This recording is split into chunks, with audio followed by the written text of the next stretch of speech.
And when you knock us down, we're going to get up. And on the way up, we're going to bite a kneecap off. Go ahead and say it, Ed. Go Tigers! When I woke up this morning, I was feeling pretty dangerous. You like that? You like that? F it. Jamar's down there somewhere. The New Orleans Saints select Marcus Davenport. No! Splash Brothers? Yeah. It's playoff.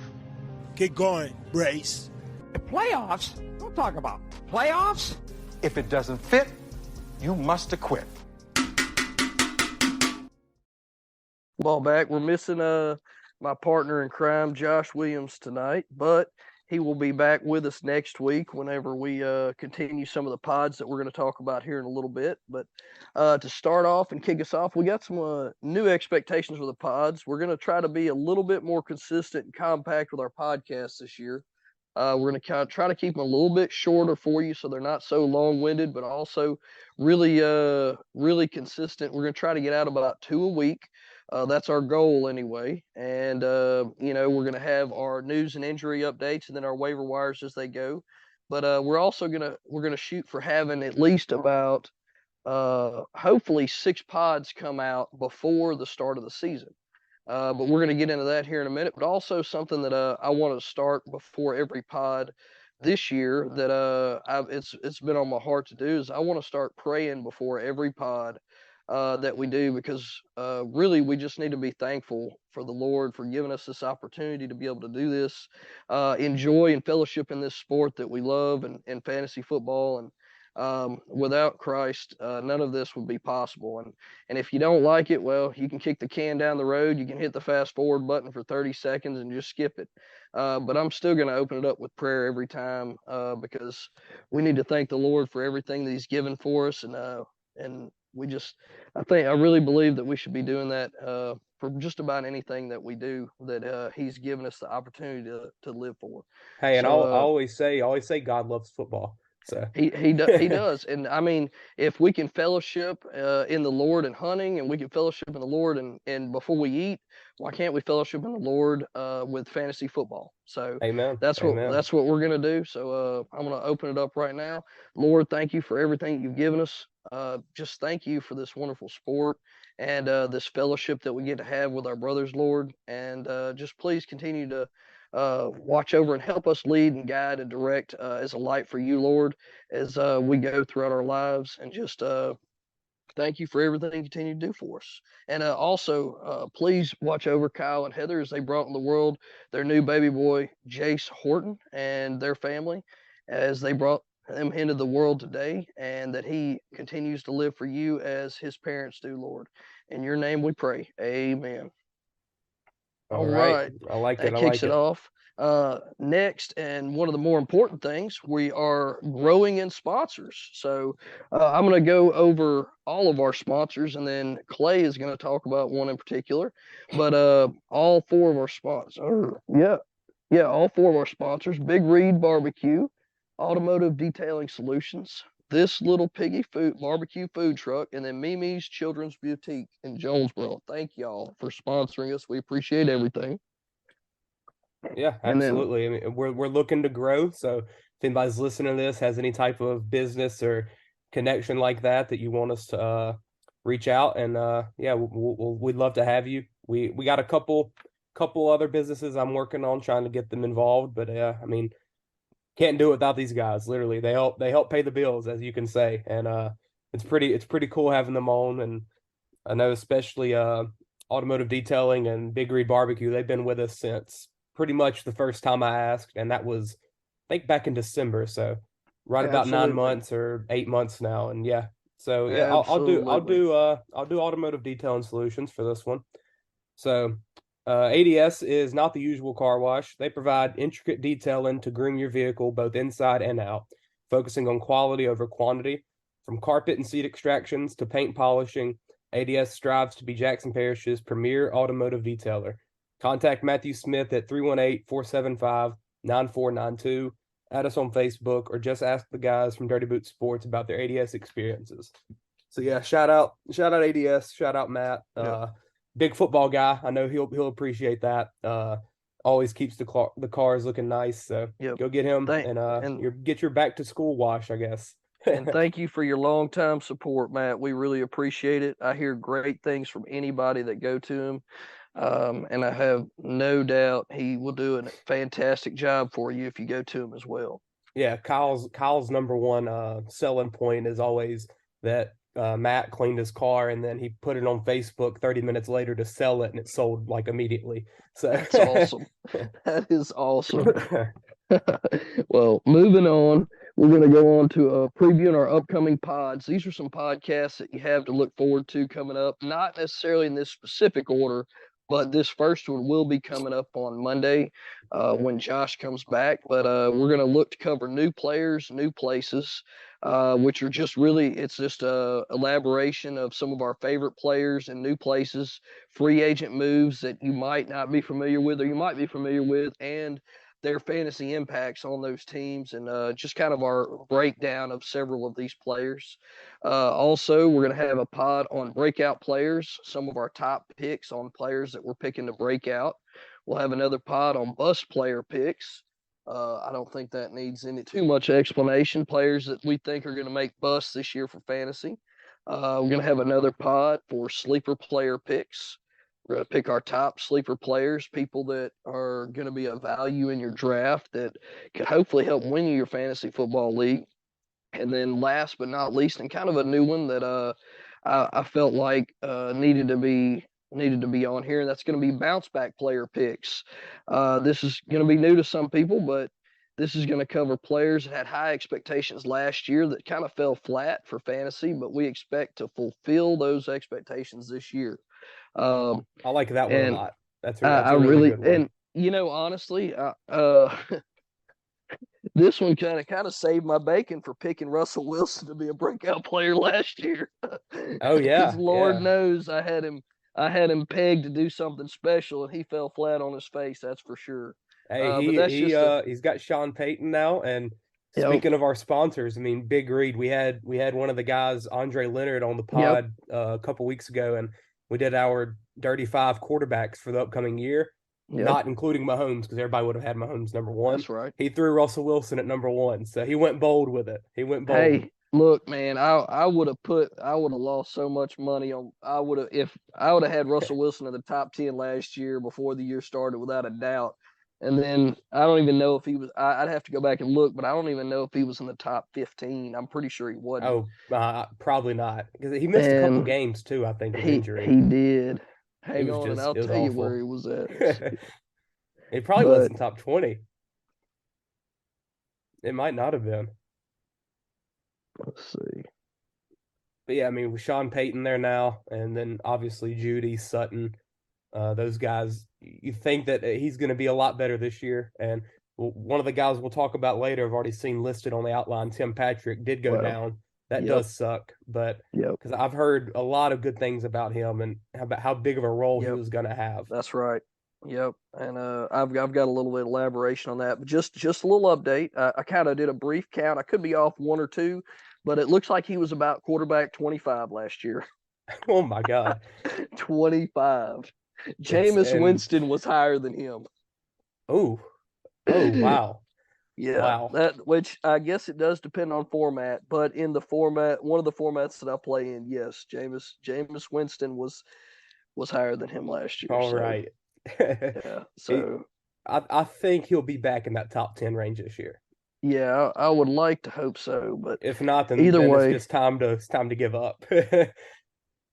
But moving on, let's go ahead and jump on in this pod. We're gonna cover some latest injury news and updates, and then we're gonna kind of round it out with that. We've got a fair amount of injury news and updates to cover, and then that's gonna round out this podcast to kind of keep it short. One more thing. I do go mention, ahead, Clay. Sorry. With the upcoming stuff we have looking forward to this year. Yeah. One big thing that I know I'm pushing for is I'm gonna put some type of graphic out every Wednesday morning, Thursday morning for like some type of love-hate or boom bust, something like that. I always, whenever I think about fantasy football, I think about going to school on a Thursday morning and pull up at lunch Matthew Berry's love-hate. Yep. Like that, that's always my, like, this is like the football's back this week. We've had the 3-day break, it's gone.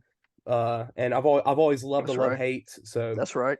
I do want to do something like that and put that I out weekly. definitely miss that on ESPN. But he's harder to find, but he's still out there on NBC on YouTube. Absolutely. So, I highly recommend his information to me. And also, I don't know if you haven't used his app before, Fantasy Life. Okay. The best app. I've used it for about 5 years now. Yeah. It's like it has a lot of features, but the biggest thing I use is for injury updates, actually. So it's very relevant with this. That's right. They pretty much accumulate everyone's Twitter accounts, Mm-hmm. and it just sends out the stuff immediately. So that's pretty awesome. It is very helpful for the football season, and sometimes helps you get that couple minute advantage on a waiver wire pickup or something like that. So yeah, I'm a little old for the tweeter, but I did try it, but I kept getting all these advertisements and stuff that I didn't care nothing about. Peyton taught me into it, and I swear I couldn't get it to work. Nothing saved my life. So now I just check like 7 different fantasy sites for information. Oh yeah, but I might have to check into Old Fantasy Life and download that app. Might help my life out a lot. Oh yeah, and that'll be your Twitter without going on Twitter. So that'll be there. Good. You go. There you go. Yeah, I've got a handle, but I don't even know the log on anymore. So. But jumping right on in, probably one of the number one fantasy injuries that I've been hearing about here, reading about here lately. We're gonna kind of go with ADP. That's what I line this up, and so these players are kind of ranked at ADP as we go. No association by position or team or anything like that. Just kind of ADP. But Cooper Kupp had a hamstring injury this past week. Had an MRI after he exited in practice on Tuesday. The results have not completely been released, but they do expect him to return to practice in a few weeks, is what the coach said. Sounds like he should be back in time to scrimmage a little bit prior to the season. We know Cooper Kupp has a history of soft tissue injuries, especially coming back from a knee injury. I don't know if you've listened to our pods in the past. Typically, when you have a knee injury, it is not uncommon to sustain some sort of a hamstring or a quad soft tissue injury just because of the weakness and lack of use of that leg in rehab. It can happen. I say it can. It is more likely to happen to that player, and this seems to be what has happened with Cooper Kupp. But it doesn't sound like it's too crazy of a serious injury until they come out with the specific details of that MRI. But right now they're just saying just a few weeks. We'll just have to see and keep an eye on that. But he should still be locked in to make it back in time for the beginning of the regular season. This feels like something that they're just playing very cautious with. That's right. Because the Rams, they saw what happened last year with like Stafford and Kupp, and they know if Stafford and Kupp aren't on that field together, then their team is is a 5-win or 4-win team. Yeah, but when they're on that field, when they're on that field together, they could be as high as a double-digit win team. So that's right. And we still have about 5 weeks left before we get off into the meat and potatoes of football season. So he still has a little bit more time. Moving on to probably the biggest one to me anyway, and seems like the most popular. Cooper Kupp's was probably the freshest, which I did just get an update from Jonathan Taylor's from this morning. But Jonathan Taylor being out with a quote unquote back injury after he had an ankle injury after he requested a trade. Who knows what's really going on with this situation, which is even worse. That was Jim Irsay playing some mind games. I know that. So supposedly Jonathan Taylor's fully back from his ankle injury, and then the Colts come out and say Jonathan Taylor has a back injury after he requests a trade from the Colts. And then Jonathan Taylor's interviewed and says he doesn't have a back injury, that he had just requested a trade. So I'm pretty sure he doesn't have a back injury, which is probably going to put the Colts in some kind of a hot water, because I know falsifying an injury update in the NFL is a pretty serious offense. Especially after the trade request, the NFLPA will be at Irsay's door probably Monday. all over it. So now I know he's still on the PUP list. They have not activated him because of the trade request, which is what they're using were using the back injury to keep him on the PUP list because he is fully released from the ankle injury. But Jim Irsay said he has no intention of granting Jonathan Taylor's trade request.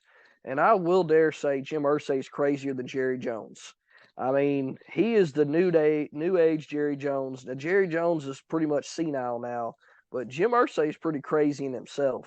Yeah, and which is also why I could probably contribute that craziness to the demise of the Colts franchise of the last few years. But there has been there's been reported trade interest for Jonathan Taylor from several teams, but Jim Irsay again said he was not interested in trading him, so we'll see. But I mean, you got to think, Clay, that if somebody comes up with the right price for him, that they're going to take that trade. Yeah. The thing about that is, like, what would the trade look like? Because I think is this his third year or fourth year in the league? Let me pull it up. I got it right. I feel like it might be his fourth. In which case he'd be doing a contract next year. He's 24. Okay. So if he came out, I'm trying to find right here. Go to Sleeper. Sleeper's gonna have his last couple of years. I don't think. I don't know. I think it might be his fourth, but it could be his third. Yep. 2020 was his rookie season. Okay, so this is his fourth. This will be his fourth. So yeah, that means, and he wasn't a first round pick, right? He was a second round pick. Yeah. So that means that this is his last year of his contract. That's right. Hence, he wants a restructured one. Yeah. And if you're a team that's trading for that, given the state of how running backs get paid, I guess you would see a team go at it for like a rental standpoint. Yep. Maybe someone that's more of a contender, like maybe Miami, where they don't really have that running back set in stone. They have Mostert and guys like that, but someone would pay the price of a rental. But at the same time, if you're the Colts and you trade Jonathan Taylor, you're left who you get with, in return. Yeah, like who's running the ball? I know they brought in like Kenyon Drake for a workout today. Or hear me out here, which somebody we're going to talk about here in a minute. Who's to say they don't trade Jonathan Taylor and sign Dalvin Cook or Ezekiel Elliott?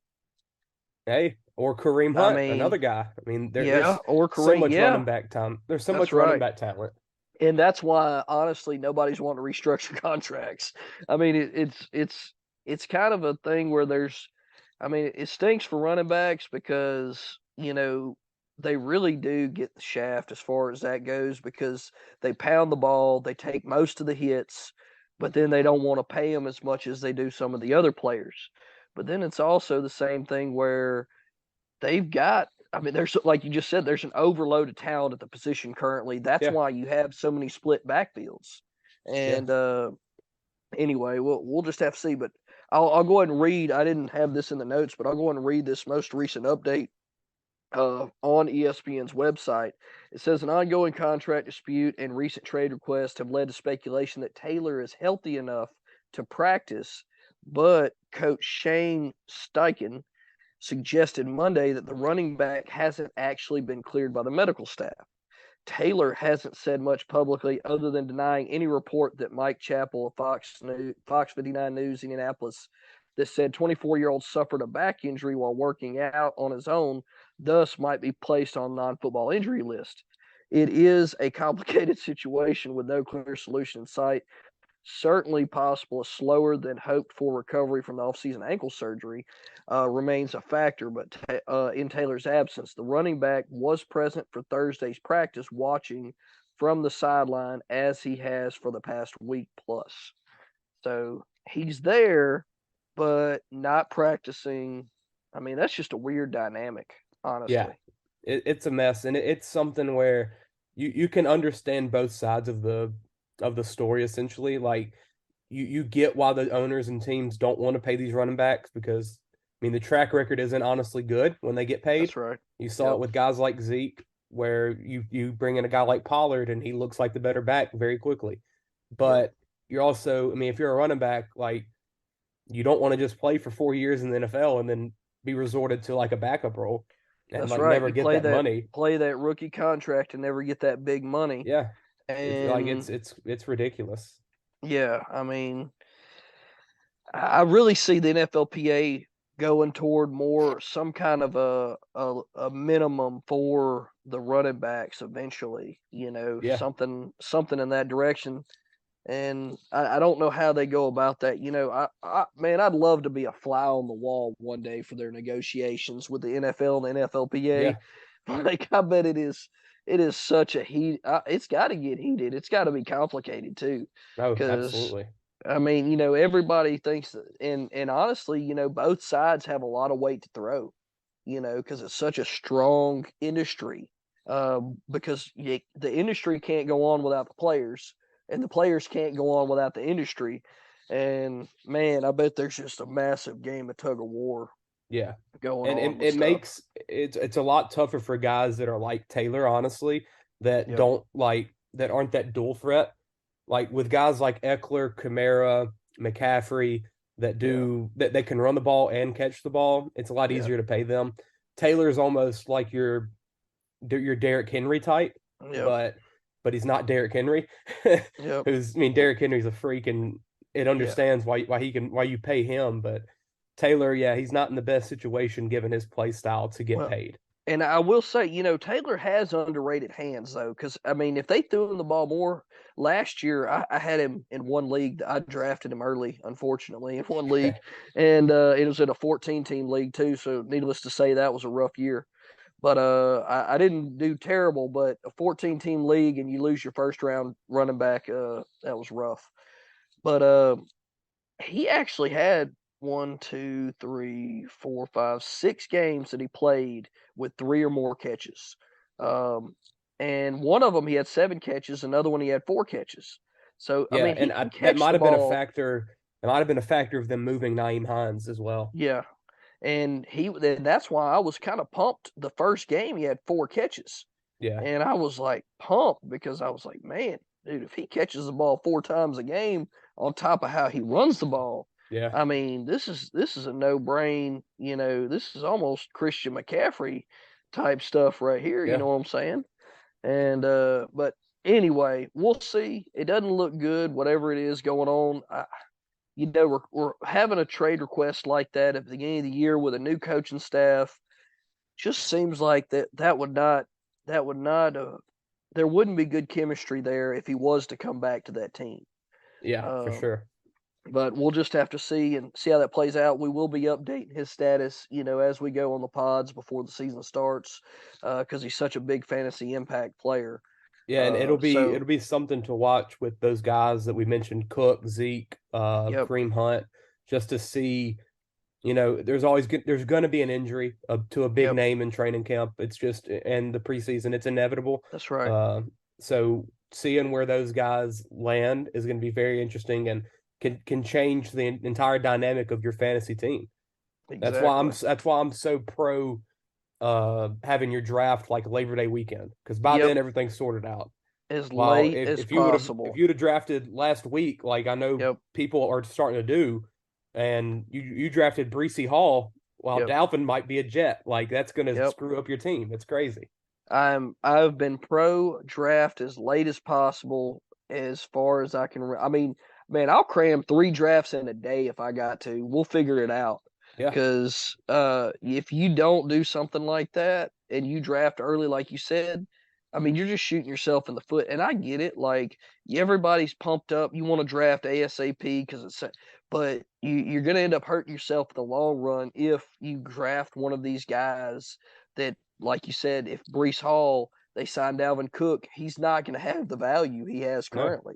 No. Not even close, which we're going to talk about that here in a minute. But or whenever your wide receiver goes out there and tears his ACL, and then exactly you're right. like, or your quarterback gets hurt. Like there's so much that can just ruin your draft. It's crazy. But moving on, another guy, big time popular player, especially here in the boot, Joe Burrow, right calf strain. And then I have a message from the Cincinnati Bengals that I want to pass to everybody. The Cincinnati Bengals asked, can you please stop calling and offering to donate your calf muscle? That is not how this injury is fixed, okay? Please stop calling the Cincinnati Bengals, try to donate your calf muscle. It will not help Joe Burrow get better any faster. So I just want to there pass was that public service approximately announcement out there. 1,000 Cajuns, I'm sure, called and did offer that. No doubt. But he's expected to miss several weeks, probably at least a fair it's at least a fair strain and an abundance of caution at the same time by the Bengals, obviously by their franchise quarterback. Do I think Joe Burrow needs a tremendous amount of prep time before the season? Not really.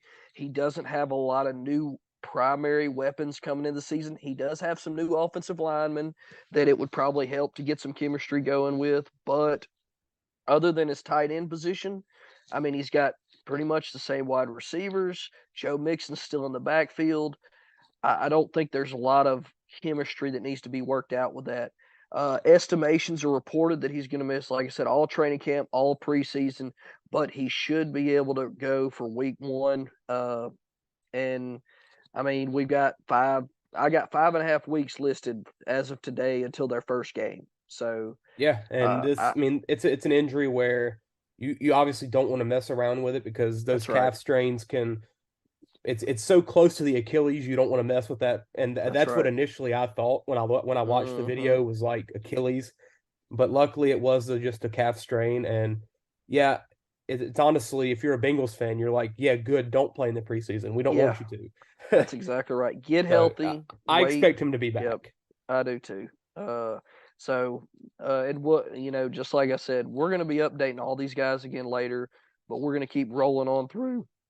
Next guy, believe it or not, this guy has crept up way high in the draft position, primarily due to his quarterback upgrade.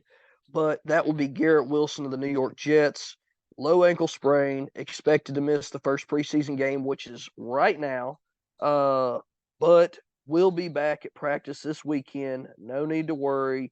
Unless he re-injures it in the future, nothing but a scare. But if you do see that Q out there on Garrett Wilson's name when you go to look at these players, that's what's going on.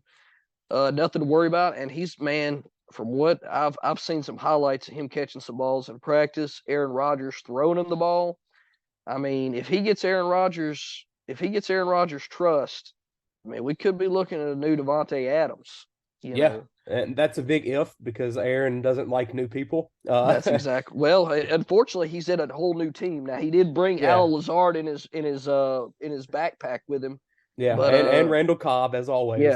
Yeah. I mean, I guess, dude, they must have. They got a contract like on the side with him. He's like, hey, if you sign with a new team, you're bringing us. We're just letting you know that. Yeah. I mean, and Alan Lazard has made so much money in his career because Aaron Rodgers likes him. Yep. Otherwise, he's not that good of a receiver. Like he really isn't. And honestly, to me, and I'll elaborate more about this going forward because I know Garrett Wilson's going to be on some lists. But that's what worries me about Garrett Wilson. I know Kyle is super high on him because we've talked about it a little bit, and I do like him, and I'm high on him. But I still think it's a big roll of the dice with Aaron Rodgers just because of his temperament and, like we just said, of his unwillingness to trust people like wide receivers. Now, I will say he got to start somewhere, and he was somewhere with Davante Adams until he started trusting him. And if you're good enough and he trusts you, he's going to make you great. Yeah, and it's Kyle, like you said, Kyle, he did make the bold move of putting him number 5 for his Dirty 5 wide receivers for this year, and you could see Wilson's pathway to being that, being that top 5 kind of guy. And the thing that I think he does have going for him is like Rodgers, as you said, since Adams, he really hasn't had someone of this skill level come in. I know Christian Watson had some high hopes last year, but he was also South Dakota State second round pick, while this is a guy from Ohio State, and he's already shown he's an offensive rookie of the year type player. Like Garrett Wilson's a really good receiver, and he's already proved that to himself and to the league. So I'm sure Rodgers is already starting to gain that trust, and it'll be interesting to see how that plays out. Now, I don't want to throw too much water on the fire because but there's also another guy, the Jets, that was a pretty big time prospect that's more of a Devontae Adams-like wide receiver than Garrett Wilson. And that's somebody that's been sleeping under radars for a long time that has really never had a fair shake at a good quarterback, and that's Corey Davis. Oh, yeah. People forget about Corey Davis, and the dude was one of the biggest wide receiver prospects. They sent him to Titan Terrorland over there where nobody throws the ball to any wide receivers except for he played on a Treylon team with Burks here Derrick Henry. recently. Like, it don't matter. Yeah, I mean, and dude, that's where I got mad respect for Treylon Burks because he's fantasy relevant on the Titans for Pete's sake. I mean, with Malik Willis throwing the ball and he's still putting up like 5 catches for 50 yards. I'm like, how? And anyway, but yeah, so Corey Davis is still there, and I need to stop because I'm gonna getting off on a tangent here because we're gonna talk about this later. But I'm pretty pumped for the Jets. I'm really excited to watch them play this year because I think their offense is going to be a lot more exciting. Yeah, it will be a lot more exciting than last year where they were playing Mike White, Joe Flacco, Zach Wilson. Mike White, the White Knight, son.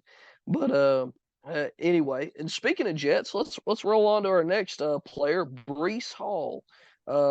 Recovering from his ACL.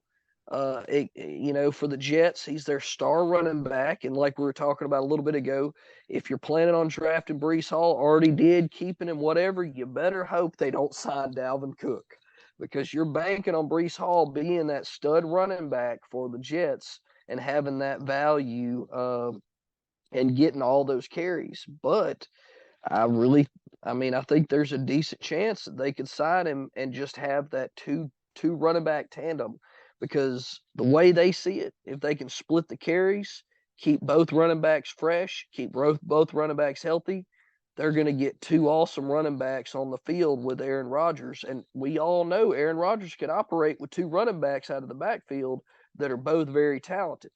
So that could be a possibility, but more on Breece Hall's injury. He's expected to begin practicing in a couple weeks. The team is optimistic he will be ready for week 1. But I don't think that, and I don't think that would be a complete stretch, because there's been some reports of him running up to 23 miles per hour in some videos during rehab. 23 miles per hour. Pretty fast. If you do not know, that is extremely fast. Even for somebody just running in some, not pads and, basketball shorts like he probably is, that's just crazy speed. Yeah. And but especially recovering from a major knee injury, already doing stuff like that. If I were a betting man, I'd be leaning toward him being ready for week 1. I don't think that's what the Jets are thinking. He's not going to be ready, so they're going to sign Dalvin Cook, like I was just saying. I think that they're thinking that they can use them in tandem and keep them fresher throughout the year and not have to lean so heavy on one. Yeah, I mean, you saw Breece go down last year. It was his ACL, that's right? Yep. Yeah, so he tore his ACL, and with Dalvin, he's had so many injury issues in the past 5 years. So bringing him into a spot where they can kind of split carries, let Breece be more of that third down back kind of guy. You can almost see like a Zeke and Pollard effect. Well, I think Cook's got a lot more left in the tank than Zeke. Oh, no doubt. And honestly, I think it would be more of and if you want to go to the, because, all right, so I've seen tonight Nathaniel Hackett, offensive coordinator for the Packers from 19 to 21. I could see, which that was back when Eddie Lacy was there, I believe, and Aaron Jones. But I can see Breece Hall being Aaron Jones, Dalvin Cook being more of that bigger back, Eddie Lacy. Jamal Williams. Jamal Williams kind of probably vulturing a lot of touchdowns in the goal line. Mm-hmm. But I could see Breece Hall being that 6'7" catch back out of the backfield, going in the slot and in the flats, getting him that ball in space. So, I mean, they both could be relevant. They kind of used Breece early on last year as that third down back, because I think, was it Michael Carter that still got some carries for them last year? It was. And I'm really looking forward to seeing how it plays out. I don't know if I can pay that hefty price tag for Breece Hall until I know how it plays out, though. Yeah. For sure. But moving on, next player in the ADP, we got Kenneth Walker for Seattle, the second-year running back coming out. He's got a groin injury. Doctor Coach Pete Carroll has done labeled Kenneth Walker week to week. We all know how much water that carries. About a spoonful, okay? Said that they're taking a cautious approach, which means he probably won't see him until the field until week 1. Lord, I mean, week to week, if Dr. Coach Pete Carroll says week to week, I mean, the man's leg could have been amputated for all we know, and he thinks he's coming back. And I almost dare to say Pete Carroll's almost senile. He's been chomping on that gum so hard, he's losing some brain cells. But anyway, barring any aggravation, even if he is week to week, we should still see him back in week 1, given about 5 weeks for recovery. And then, which we'll go ahead and cover his teammate right now since we're talking about it. And both Clay and I were talking about this right before the pod. But Zach Charbonnet, the rookie for Seattle that they drafted this year, was out with a shoulder injury indefinitely. And they had no timeline set for his return. But then Clay had just seen right before the pod that he was going to be coming back. What was it, this week to practice? He actually ended up practicing today. But tomorrow he's going to be in a mock scrimmage type game or something like that. And initially, whenever I think they both went down the same day in practice. Yeah, very Seahawks like. They always have running back problems. And it initially sounded like it was Walker's going to be back in a couple days. Charbonnet might be out the whole preseason. And then you look today, Charbonnet's out there. Walker might be out till the freaking week 1. Who knows with these injuries? It's so crazy. But yeah, and something we talked about it last night. We did the NFC West preview. Go check that out on our pod. We dove into the Seahawks a little bit, and I don't know. Yeah, they run the ball and have been pretty good at running the ball with different guys. I mean, Rashad Penny's been there for a while. He's finally gone. But with the receivers they have, plus Noah Fant, I mean, you have DK, you have Lockett, you have the rookie Smith and Jigba. I don't know if you even want to dive too hard into these running backs. No, not that hard. Definitely, I think at best their running back's going to be a running back 2 at best, not even RB1. Yeah. And they don't throw the ball a lot to the running back either. No. So it's not like you're going to get a bunch of catches from your running back that they have. Best thing you can hope for some touchdowns and some long runs. But I do know that I was reading before the injuries, Kenneth Walker was by far and away the lead running back there. He was the only one getting snaps with ones. Charbonnet looked good, but it was Kenneth Walker's show for sure. Now, can Charbonnet come in there and make up some ground while Kenneth Walker's out and have a flash in the pan and maybe kind of sneak in there as a 1B maybe, but and we all know Pete Carroll's a pretty loyal coach to his guys. I mean, when Rashad Penny was the guy, when he came back, he was the man. It was only for a short period every time, but when he did come back, he was the man. And then they finally let him go because Lord, God bless him. He might could stay healthy now that he's out of Seattle, like we were just talking about. I guess he's the litmus test because if Rashad Penny doesn't get hurt this year, then we know it's Seattle. There ain't no doubt. Yeah, and Rashad's going to be up there in Philly with the 4-man group of running backs. Oh Lord, man, there's so many teams, man. We're gonna get into that in some pods later on. Don't you worry, Clay. There's we might have to have a whole pod just on running back by committee teams. Yeah, and just to elaborate on them, and that might be coming after if we run out of if we still got some time left, that might be after bounce back player picks. I like for sure. I like that. But rolling on to our next guy, another running back, J.K. Dobbins, another really complicated Jonathan Taylor-esque situation. So right now he's on the has an undisclosed injury on the inactive PUP list. Coach John Harbaugh states there's no timetable for him to return, which is concerning.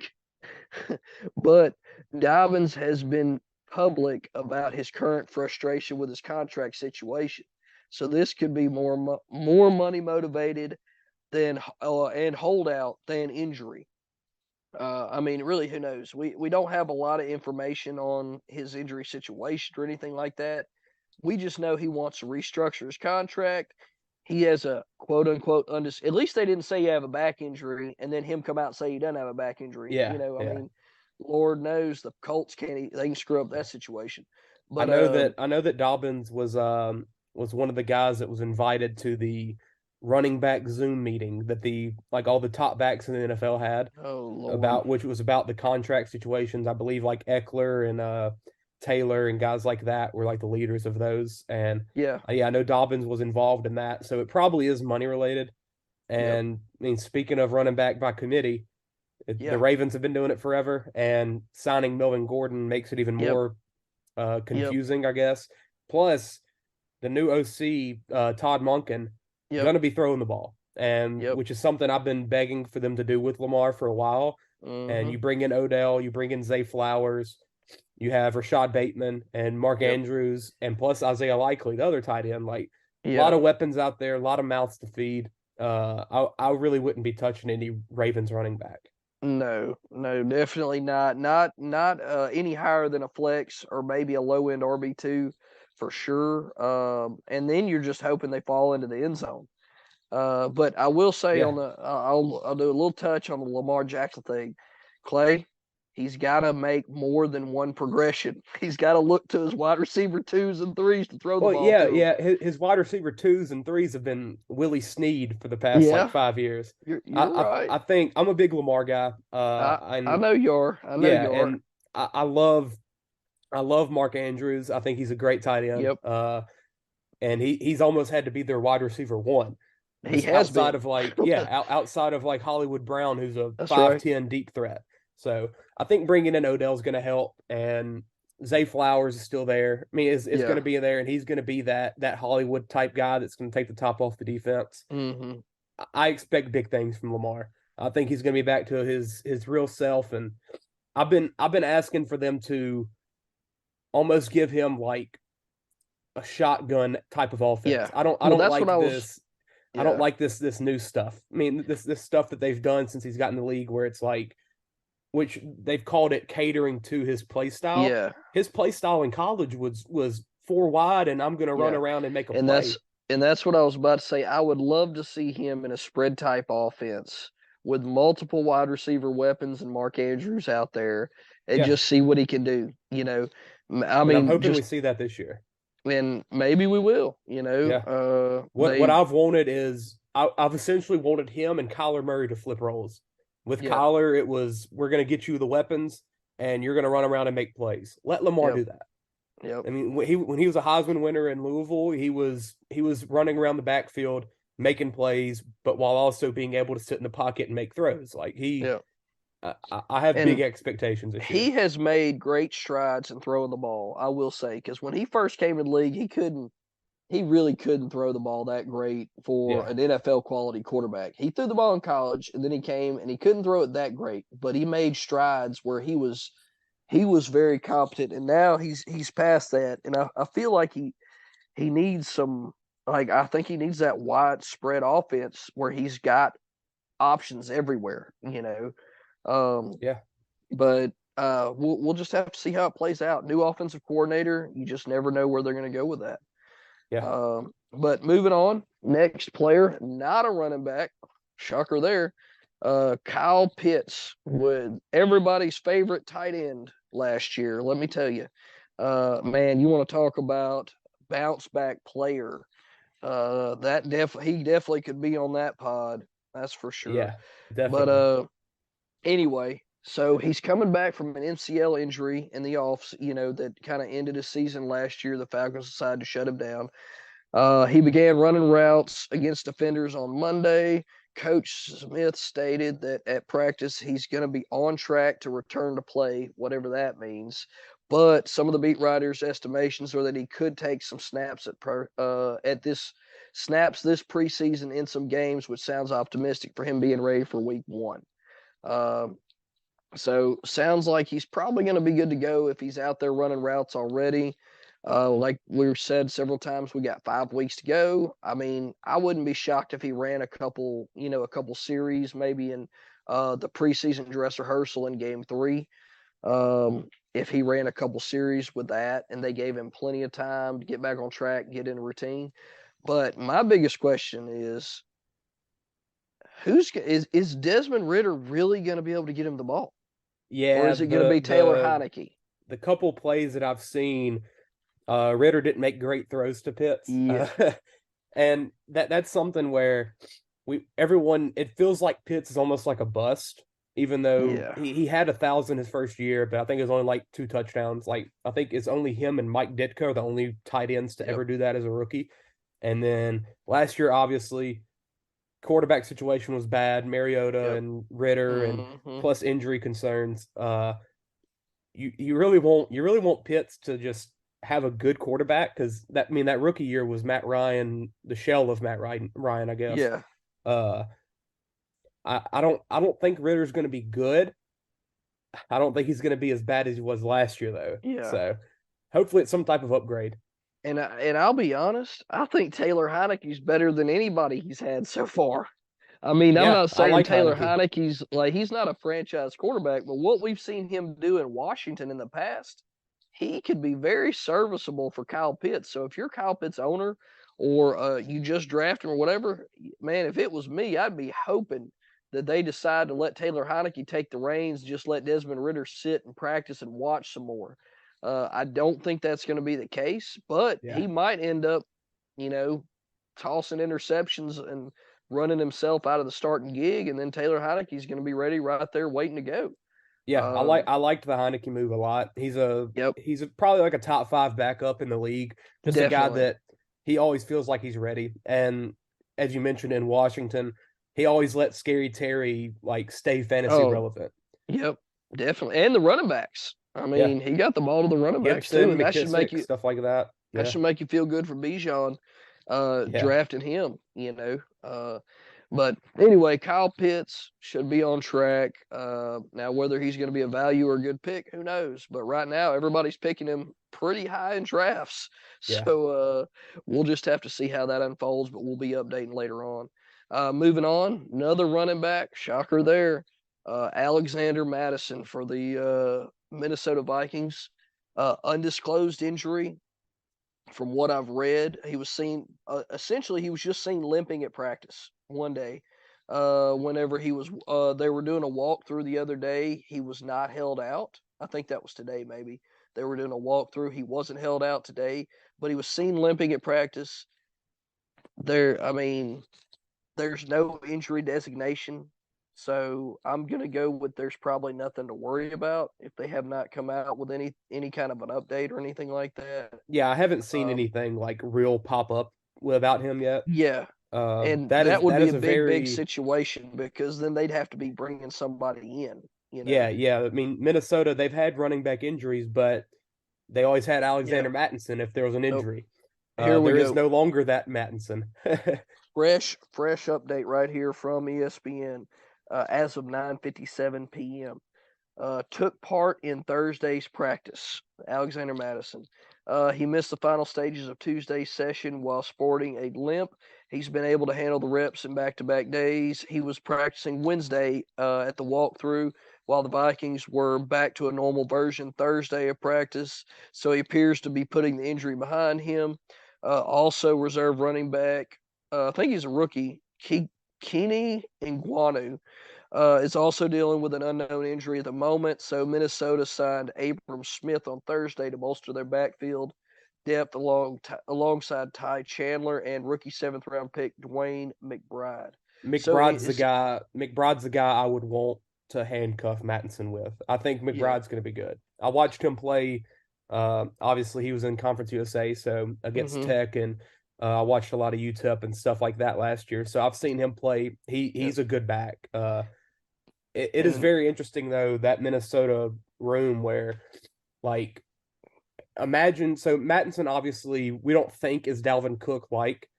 He's not that level yet. He's never really been given the opportunity to show it yet. But imagine the past 3 or 4 years if Cook wouldn't have had a handcuff behind him. We always knew Mattison was going to be back there and take a couple carries here and there. Mattison don't have a handcuff. So not a true one. And what's his ADP right now? It was, hang on, 70 right now on ESPN. Is that not really low? Well, a lot of people are expecting him just to not be as good. Honestly, that's what I've been hearing. Like, and that's I mean, crazy. he's like, yeah, I know. To me too. That's what I was thinking because I don't know if they're just expecting Nguanu to get more work, or maybe they're just not going to give him the ball as much. They expect Kirk Cousins to throw it 60 times a game. I really don't know because I've got him on one of my teams, and I think he's going to end up being my keeper on one of my teams because I can keep one player, and I've got several really good players on that team. But Alexander Madison really seems like somebody that's going to be locked into a 3-down role. And yeah, easily. I mean, and the past couple of years when Dalvin's been out, Mattison's been a top 10 type of play. Like, I understand it's going to be different with him being the guy and being that type of star back the entire year. But I mean, 70, like that is just that's when you're getting into backup running back range almost. RB2 or timeshares, and he don't have a timeshare. He's being projected as an RB2, and to me, he's an RB1. But that's just me. And I would easily personally, I'd put him top 40, maybe even higher in terms of draft position. Yeah, but moving on, his ex-teammate makes the list, even though we're not really talking about. He's coming off an injury. He's a free agent. I could have left him on the free agent, new guys, new places, because we're going to talk about free agents that don't have a home also. They're going to be the homeless agents. But we're going to talk about them also on that pod. But I put him on here because he's coming off a surgery, and I figured I would update his injury. But Dalvin Cook, he's a free agent. Seems like the Dolphins are interested. The Jets are interested. The Patriots are interested. I mean, there's no telling where he's going to end up.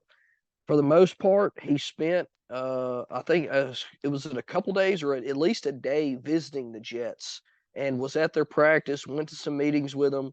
But whoever adds Cook out of these three, they're going to have a super crowded backfield. I mean, the Dolphins got guys like we talked about. They don't have any super leaders, so the Dolphins, he'd probably be the leader in that group. But he definitely would still not have a full workload. I think they would work Jeff Wilson and Mostert in some there. And then they drafted a rookie too, didn't they? Did the Dolphins draft somebody fairly high? Let me pull it up. Yeah, I forget. Oh, is it A-Chain from A&M? Yes, they drafted A-Chain. That's right. I knew it was somebody. It was a pretty big name because I just had a rookie draft, and I didn't draft him. I drafted Kendre Miller instead. Go Saints. Oh, yeah. But anyway, I mean, I knew they just drafted a rookie. And so they've got several options. So it's not like if Cook comes in, he's just going to get all the workload. And it's Mike McDaniel, who's from the Niners, and they never use one running back.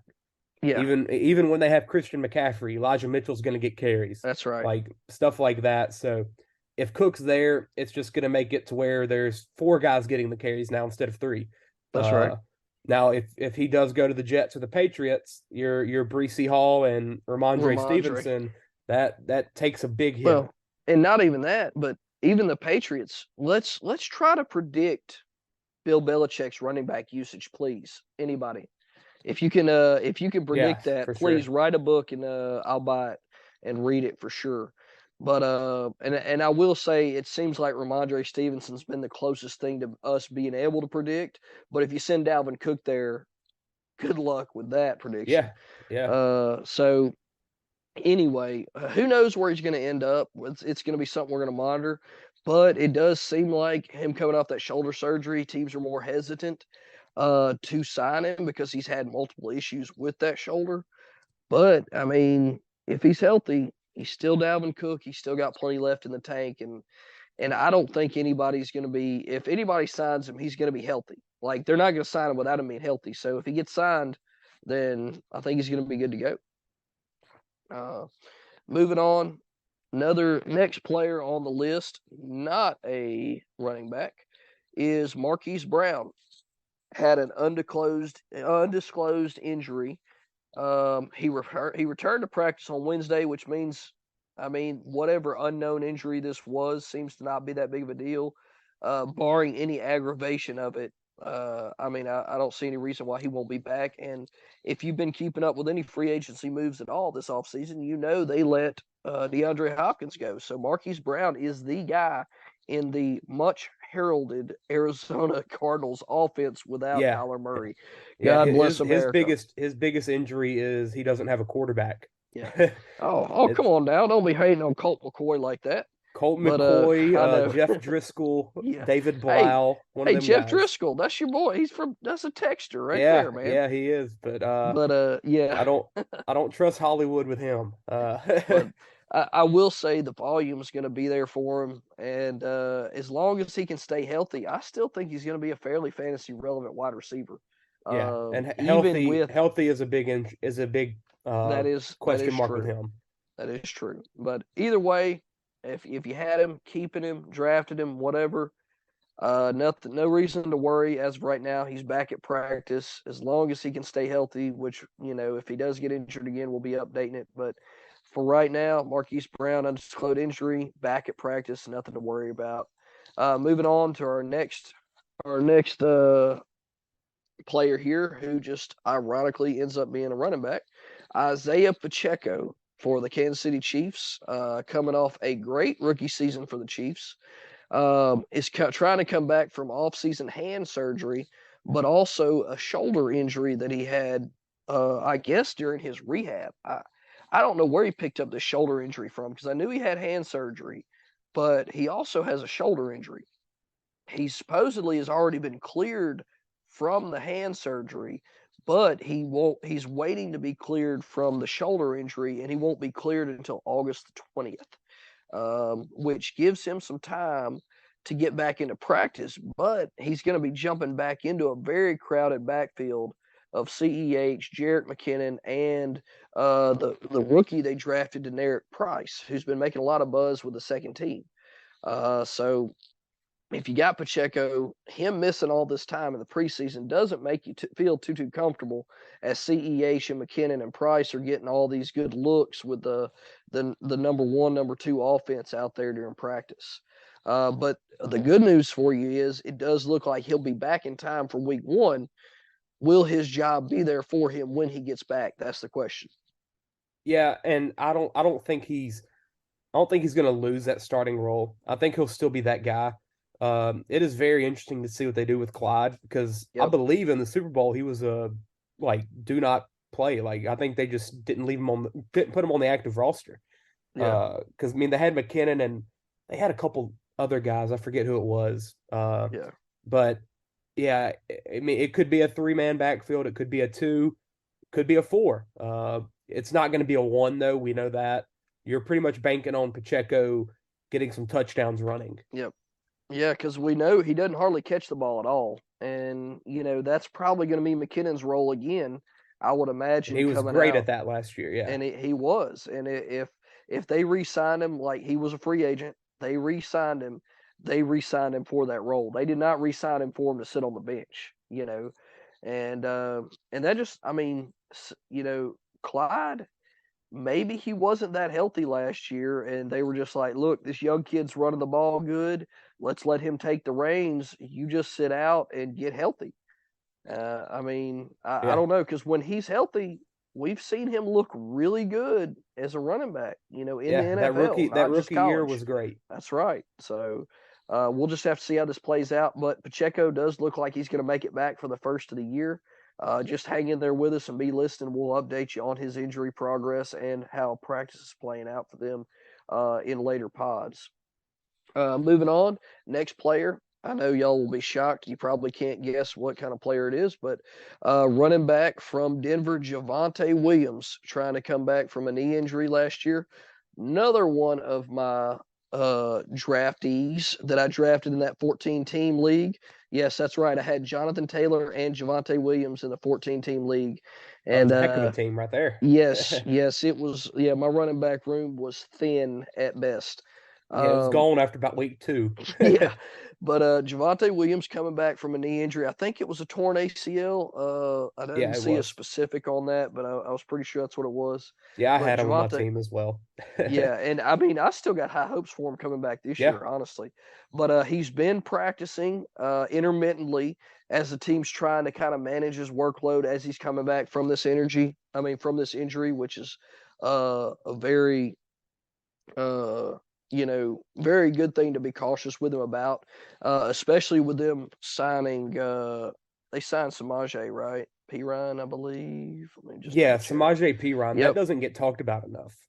No, and like Perine almost was better than Mixon last year in Cincinnati. He was. He was better by average for sure. Yeah, and he's going to cause some problems in that backfield, I think. And if there's anybody that knows how to use 2 running backs in a backfield that we know, I'm pretty sure it's Sean Payton. Yep. And I really think these roles could be very similar to Mark Ingram and Alvin Kamara. Now, and I think Williams plays that Kamara role well, and I think Samaje Perine can play that Mark Ingram role well. Yeah. I know it sounds crazy talk. We're like saying that Sean Payton's taking New Orleans to Denver, but I mean, it very well could be. We don't know. He got Adam Troutman with him. Yeah, I mean, so we'll just have to see how it plays out. But Javonte Williams has been practicing. There's reported high optimism around the team that he will be ready for week 1, and possibly eased back in for some snaps in late preseason. It's just it's a situation we're gonna have to watch, but it sounds like that's probably going to be more likely than him not playing at all. That's probably good because he's that name, but he hasn't fully broke out yet.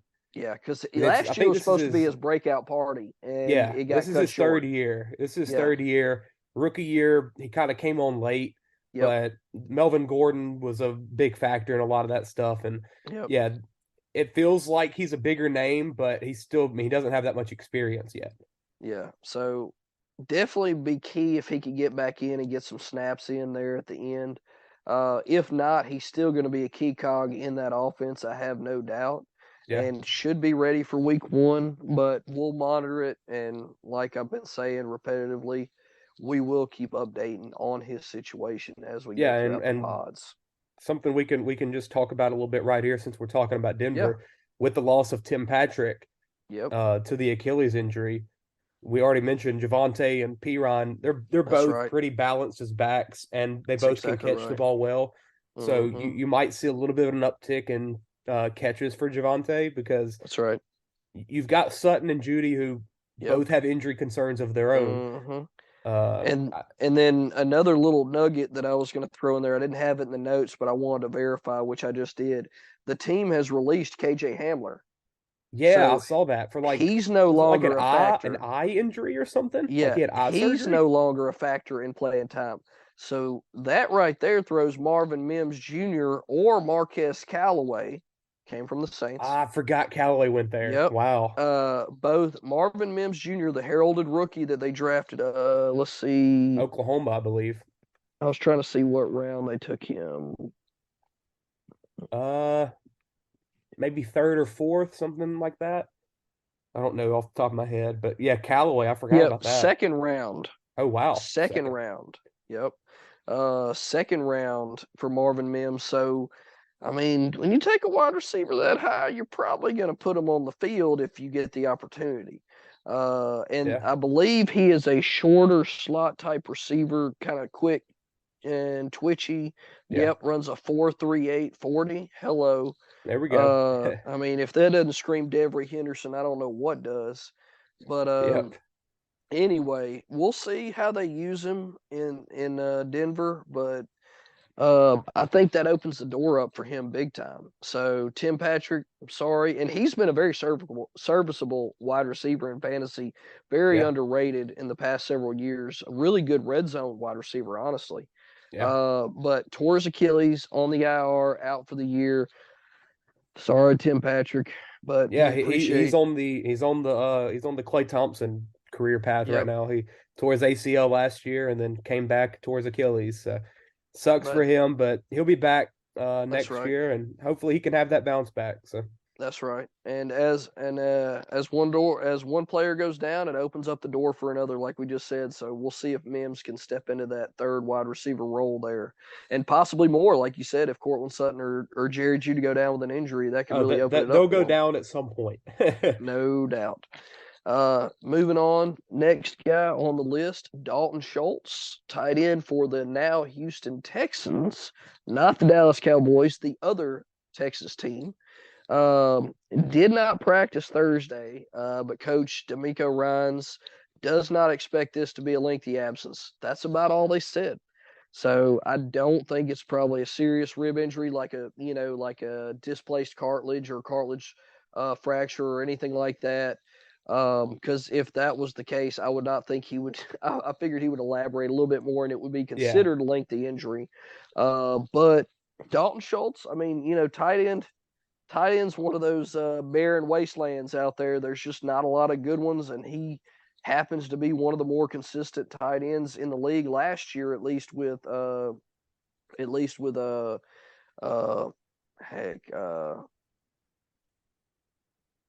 went blank. Help me out here, Clay. With what, the Cowboys, Dak? What you Dak going for? Prescott. Thank Dak. you. Yeah. Yes, one of the more consistent options for him.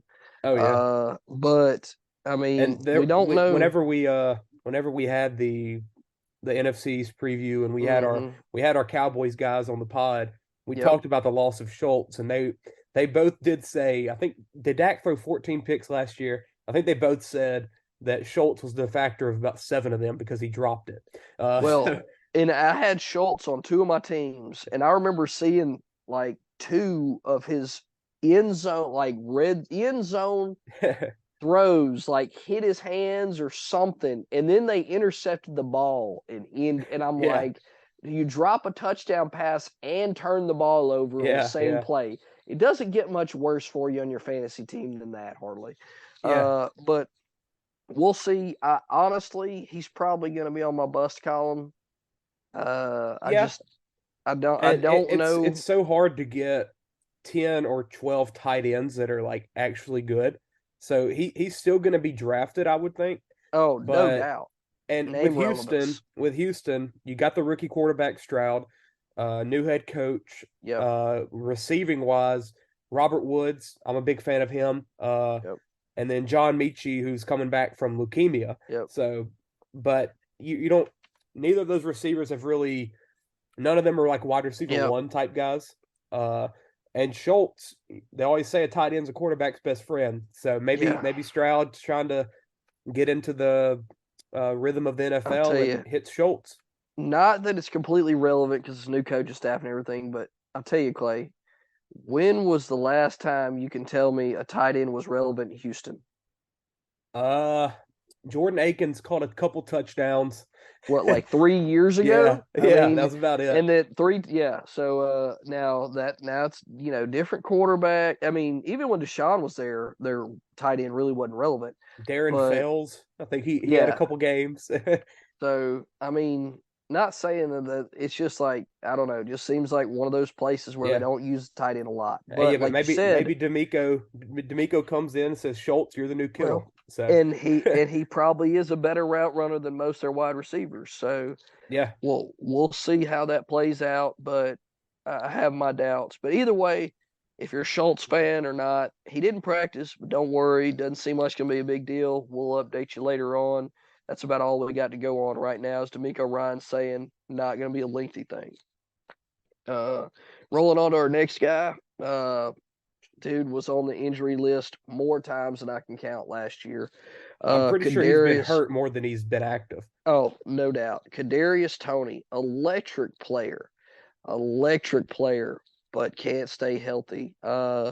Suffers a non-contact knee injury during camp. I just knew he was going to be out for the season, but he was not. It ended up not being too bad of a deal. Torn meniscus, had surgery to repair his meniscus. He had surgery on the same knee in the offseason. And so this was another surgery after he hurt this non-contact injury during camp. I mean, that back-to-back surgeries, you can't tell me they're not going to take more time to recover than the usual amount. Andy Reid states he has a chance to be ready for week 1, given his injury history and, being the same knee he just had repaired in the offseason. I don't think so. And Andy's on the Chiefs. Like they don't have to rush anybody back. Yeah. Unless it's Travis Kelce or Mahomes. Yeah. And they've got Boo Koodles of wide receiver talent, it seems like, and they don't even know what to do with half. Well, not that they don't know what to do with half of them. It's just like they can't even get enough playing time as it is. Yeah. So, I really don't have high expectations for him if he does come back. I know he's high on this list because he was being drafted very high. And then now with this, I expect his draft stock to plummet. But he made the list because I think I told you I did like the top 100 injuries, if I'm not mistaken. Top 100 he's a big name. He's worth mentioning because, as you said, if he's healthy, huge if, he can be that wide receiver 1 for the Chiefs, and maybe give them some of that Tyreek Hill type of like game breaking plays. That's right. But it sucks. It sucks for Tony, but maybe you see Sky Moore finally get that chance to show out. And Travis Kelce gets about 5 more targets a game. So, God bless. Yeah.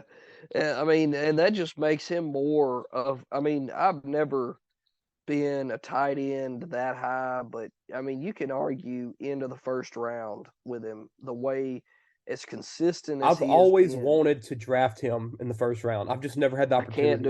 I can't do it. I want to. I know. Yeah. But I promise you, the year I do, he'll tear his ACL or something. There's no doubt. Because, people don't realize how old he is. Like, I think he's 33 now. No, I think he's older than that. Hang on one second. I'll tell you in just a second. I think he is older than that. Let me see here. Yeah, it does feel like it's almost inevitable for something to go wrong there, but who knows? Who knows? Of course.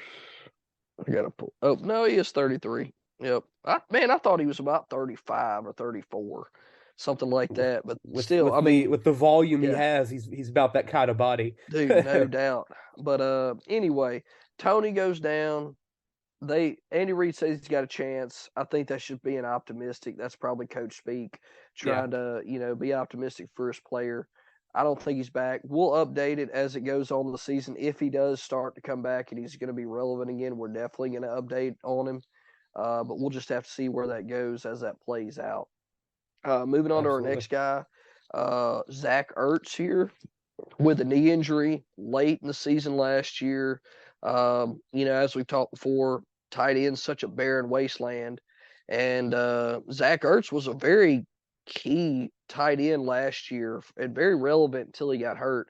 But for Kyler Murray in Arizona. But he's on the PUP list now. He's been rehabbing a late season surgery, repair of his ACL and MCL. They're saying kind of don't count on him being ready for the start of the season, or at least for the first couple weeks. I think it has a lot to do with his age, the severity of the injury that he suffered, and the fact the Cardinals don't want to win. Yeah, and they're really not playing for anything. Honestly, I could kind of see him being released and signed by somebody else. That's exactly we discussed the Cardinals last night, and that's exactly what we said. Is like he feels like a guy that gets cut about like week 5 and then signs with a better team, or even traded at the deadline to a contender. Because Ertz, it felt like the last couple of years in Philly that he was kind of done, but he did he has had a little bit of a resurgence in Arizona, and I would like to see him go to a team that kind of needs him. I don't have one off the top of my mind, but Detroit, man. That's very good. And they traded Hawkinson. They have some guys I couldn't name them right now. Zylstra is one of them. Oh, and he just got hurt. He just blew my mind when you said his name. I don't even know what that was. I got to do some more research. Clay's way ahead of me, guys. Well, he's the guy that scored. He scored like 3 touchdowns in a game last year after they traded Hawk. But then he just got hurt. So that's already one guy. There you go. Off the list. So there you go. Ertz to Detroit. I like that. Yep. And we know Jared Goff is going to throw him the ball. and Amon-Ra St. Brown's going to command coverage.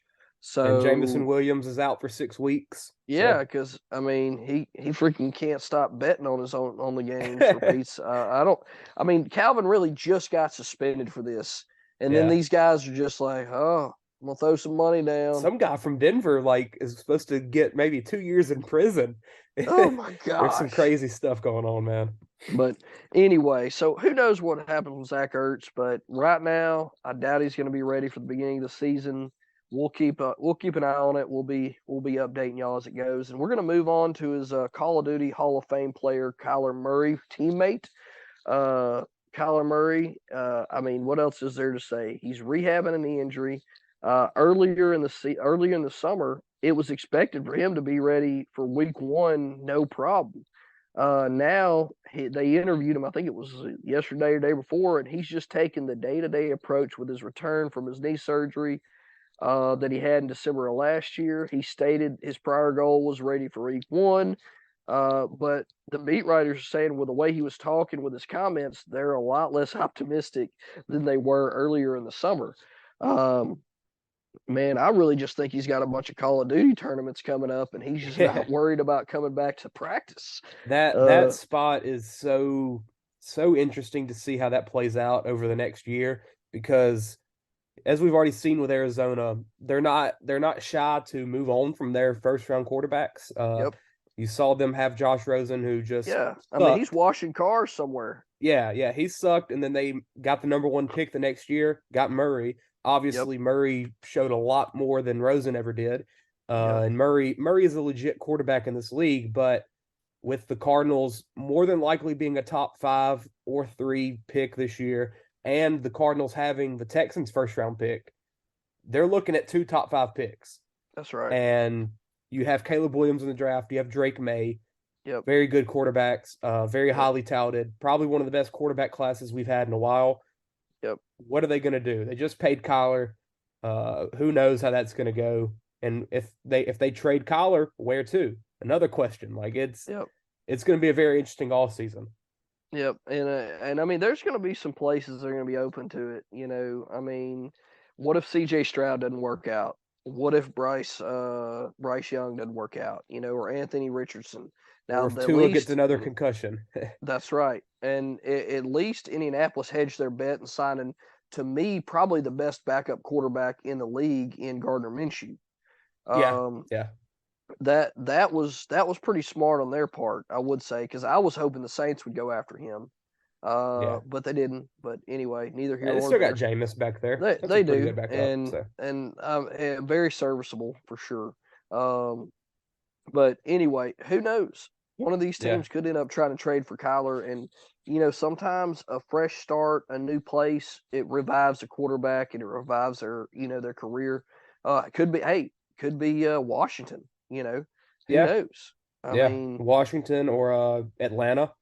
We just talked about that. Atlanta. The Titans with Tannehill, he ain't got much left in him. I don't know about Levis or Willis really, but obviously if you can get Kyler, you go for it. He's an upgrade. Do you want me to tell you starting quarterbacks for Washington right now? We got Sam Howell, and I think they have the other best backup, Jacoby Brissett. That is correct, sir. I mean, I don't even know what to say about that. Scary Terry. Dude. But anyway, and if you pull up Sam Howell's football picture on ESPN, God bless. I mean, it's almost a prison photo. Yeah, it is. Yeah. But anyway, so I would just happen to pull that up there for a minute, and it's quite entertaining. But yeah, so there's a bunch of places Kyler Murray could end up going, and Washington's crazy enough to trade for him anyway. He might like it up there. Yeah. But he could be holding out to come back. We'll just monitor the situation and just kind of go from there. And like Clay said, they're not one to win anyway, so they're not going to rush him back. So I feel he's not back till like November, if at all, if he doesn't get traded. You know, like you said. So we'll just see. Maybe around November maybe he gets that last month and a half or 2 months to kind of play for his job. See how he comes back after the ACL, or showcase for a team. If he shows enough, then maybe they trade that number one pick of Caleb Williams, which will be extremely valuable. That's right. I mean, they have options. It's weird to say that they're in a good spot right now, given that their star quarterback they just paid a lot of money is hurt, but they have a bright future, I guess you could say, which is something that it feels like you haven't been able to say in Arizona for a while. That's right. And then moving on to our last, but certainly not least player on this list, and it is not a running back. It's a wide receiver out of Baltimore, Rashad Bateman, with a foot injury, was just placed on the active PUP list to start training camp, has not reported to practice yet, which is not good for Lamar Jackson, Clay's boy. But beat writers suspect he should return to practice within the next 1 to 2 weeks, which is great, which means he should make it back for week 1. But I would definitely monitor this situation to make sure he doesn't suffer any setbacks, because this foot has been giving him problems for what, a year, Clay? He's been hurt since he signed his contract with the NFL. I mean, he's been hurt every year. It's crazy. And he was another player I was super high on, because I just knew he was going to come in, take over that job. Him and Lamar were going to gain some chemistry, and it was just going to be a sweet relationship for fantasy. He had all the opportunity to be a legit wide receiver 2 type of guy, given the target share he can get in Baltimore. And now, after a couple injury seasons, he looks like he's the wide receiver 3. Because Odell's there, obviously another guy that's got to stay healthy, Zay Flowers, and then you still got Mark Andrews, who's going to be essentially your number 1 target. So hey, there's your 4 wide set right there, Clay. Yeah, and then Isaiah Likely, man, the tight end, he's a freak. So, and honestly, who's to say they don't trade Mark Andrews at some point, or something crazy, and because when he was down, Likely was, man, he was money. Yeah, I mean, if Andrews went down, he stepped in the Andrews role perfectly. So, that could be something they definitely do to just kind of get off some money and get a fresh start there. That's right. But we'll monitor the situation for Bateman. Looks like he's got a good chance to make it back for week 1, but he won't practice for the next couple weeks. We'll keep you up to date on that. And that's going to round out our injuries and updates for right now on guys in the league. I'm sure there's going to be more to come. We're going to kind of throw some in there here and there as we go, but we're going to really focus on our topics on our next couple pods. Like I said at the beginning, we're going to really shoot for making them a little bit shorter and a little bit sweeter. This one wasn't as short as we'd like to keep it, but I mean, it's the first one of the season. We got a lot of stuff to catch up on, a lot of stuff to elaborate on, and we're excited to be back and covering fantasy football for you guys. Yeah, and it's an intro pod, first one back. We discussed more than just fantasy football content, more of just like the outlook of what this season's about to be and what we're about to bring to you guys. So we got big plans. We're not stopping. Hey, it's about to be a great 5 months or however. That's right. February. That's right. Can't wait, man. So get ready. We're gonna get we're looking forward to getting everybody ready for their drafts. If you have drafted, hopefully you took heed to some of the advice that some of these other sites have been passing out. But we're gonna be here for you on the way through. Just hang in there, and if you can, take Clay and I's advice and push that draft back to as late as possible. Absolutely. Labor Day is a great holiday to do your fantasy football draft. Grill and draft. I mean, that's the way we did it for a long time until we had kids, and then now we draft online that night. But hey, you got to do what you got to do. But we appreciate that 3-day listening. weekend's perfect, man. Definitely, and we appreciate everybody listening. Thank you. Don't forget to like, subscribe, download, give us feedback. We're on all your major podcast applications, Spotify, Stitcher, Apple Podcasts. Everything. I use Castbox, and we're on there. I mean, nobody even knows about Castbox, but man, I use that, and it's got all my favorite fantasy pods on it, including this one. Yeah, I'm the one that put up all the stuff on all the stuff, and I think there's only one place that it would never verify us, and it was Tune In Radio or something like that. Oh, Something I've never even heard of. But yeah, we're pretty much everywhere. yeah. So check us out and then give us some feedback. Give Absolutely. us some comments somewhere. Let us know what you want to hear more of, what you don't want to hear about, and then and we'll definitely take heed to that and try to cover more of what you want to hear. But we appreciate everybody coming back, listen to us. We got a lot of good stuff coming out for season 2, and we're looking really forward to covering all the updates and getting you ready for your draft, and then taking you through your fantasy football season, and hopefully getting that trophy for you at the end. You're chasing that trophy, baby. Yes, sir. Chasing that trophy. And then until next week, we'll see you on our next pod and talk to you about new players and new places next week. Y'all have a good evening.